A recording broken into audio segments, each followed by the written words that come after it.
Tasty egg fry friends. దానికి కావాల్సిన 4 ingredients: ఉప్పు,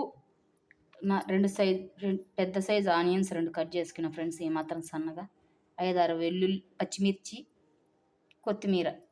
స్టవ్ వెలిగించి బాండ్లీ పెట్టి అందులోకి ఆయిల్ వేసుకున్నా ఫ్రెండ్స్. ఇందులోకి ఆయిల్లోకి ఆనియన్స్ వేసేసుకున్నా. ముందుగా ఇందులోకి కొత్తిమీర, పచ్చిమిర్చి కూడా వేసేసుకున్నా. ఇవి కొంచెంసేపు బాగా మగ్గనియాలి.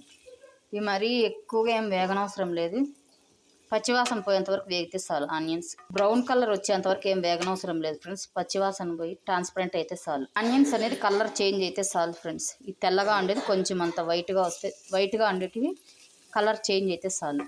చిటికెడ పసుపు,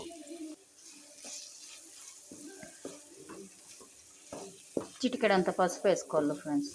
మీకు నచ్చితే అల్లం వెల్లుల్లి పేస్ట్ వేసుకోవచ్చండి. నేనైతే ఏం వేయడం లేదు, ఎలా ఉండేది అలాగే న్యాచురల్గా చేస్తాను.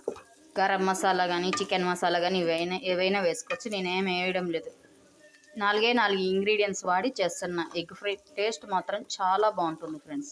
ఇందులోకి సరిపడంత ఉప్పు ఒకసారి కలుపుకున్నాం.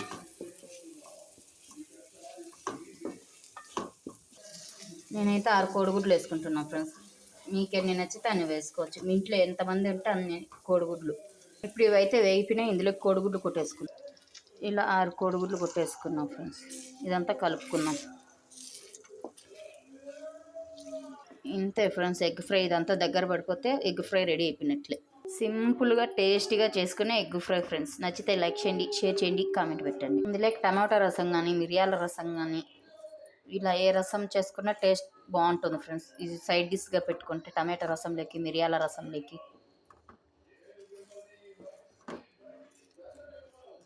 పొడిగా వచ్చేంతవరకు వేయించేసుకోవడమే ఫ్రెండ్స్.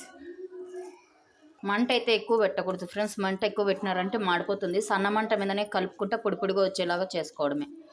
పల్లెటూరు పద్ధతిలో చేసి చూపిస్తున్న ఎగ్ ఫ్రై ఫ్రెండ్స్. నాకెంతో ఇష్టమైన ఎగ్ ఫ్రై. ఇలా చేసుకొని తినడం అంటే నాకు చాలా ఇష్టం ఫ్రెండ్స్. చిన్నప్పటి నుంచి నేను ఇలాగే చేసుకొని తినేదాన్ని. అదే పద్ధతిలోనే మీకు చేసి చూపిస్తున్నా.